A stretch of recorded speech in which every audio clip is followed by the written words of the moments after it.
समय की बात है जब विजयनगर राज्य में शिशुपाल नामक एक राजा रहता था।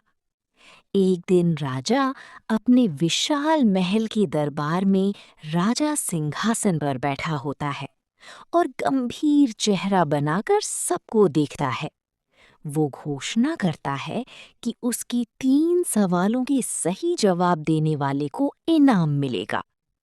दरबारी और विद्वान आपस में फुसफुसाते हैं, पर कोई आगे नहीं आता। राजा की आंखों में बेचैनी और जिज्ञासा साफ दिखती है। वो अपने हाथ में एक छोटी सी घंटी घुमाता है, जैसे समय को चुनौती दे रहा हो। राजा अपने सलाहकारों की ओर इशारा करता है और पहला सवाल बोलता है, सबसे जरूरी समय कौन सा है? दूसरे सवाल पर वो आगे झुकता है, सबसे जरूरी व्यक्ति कौन है?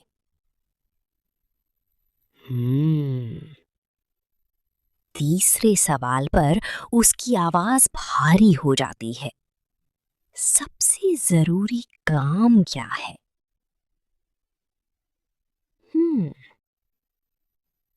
कुछ विद्वान कागजों पर लिखते हैं, कुछ माथा पकड़ लेते हैं।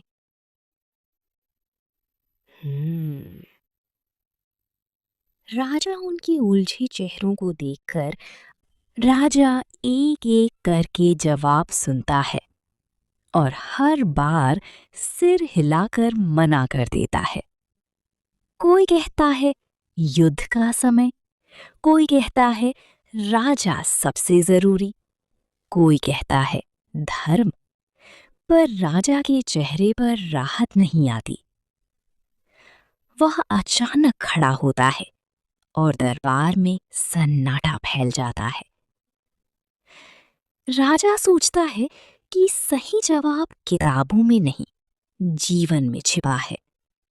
वह अपना चोगा उठाकर खुद खोज पर निकलने का फैसला करता है।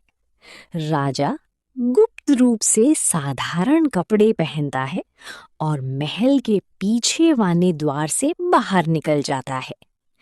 रात का नीला अंधेरा और मशालों की रोशनी उसके चेहरे पर चमकती है। वो जंगल की ओर जाने वाली पगडंडी पर कदम बढ़ाता है। मन में 3 सवाल गूंजते हैं। दूर एक झोपड़ी की हल्की रोशनी दिखती है। राजा पगडंडी पर चलते चलते उस झोपड़ी के पास पहुंचता है, जहां एक बूढ़ा साधु मिट्टी खोद रहा था। साधु के हाथ कांप रहे थे, पर वो बिना रुके काम कर रहा था। राजा धीरे से नमस्कार करता है और अपनी सवाल पूछने की इच्छा जताता है। साधु राजा की ओर बस एक पल देखता है और फिर मिट्टी खोदने लगता है। राजा को अपमान नहीं, बल्कि रहस्य का एहसास होता है। राजा साधु के पास बैठकर इंतजार करता है, पर साधु कुछ नहीं कहता। राजा उसकी थकान देखकर खुद फावड़ा उठाता है और गड्ढा खोदने में मदद करने लगता है। मिट्टी उड़ती है, राजा की कपड़े गंदे हो जाते हैं और उसकी सांस तेज चलने लगती है। साधु चुपचाप उसे काम करते देखता है। राजा मन ही मन सोचता है, क्या यही परीक्षा है? काम करते करते राजा बार बार अपने सवाल दोहराता है, पर साधु बस इशारे से उसे खोदते रहने देता है। सूरज ढलने लगता है। राजा के हाथों में छाले पड़ते हैं, पर वो रुकता नहीं। साधु की झोपड़ी के पास गड्ढा गहरा हो चुका था।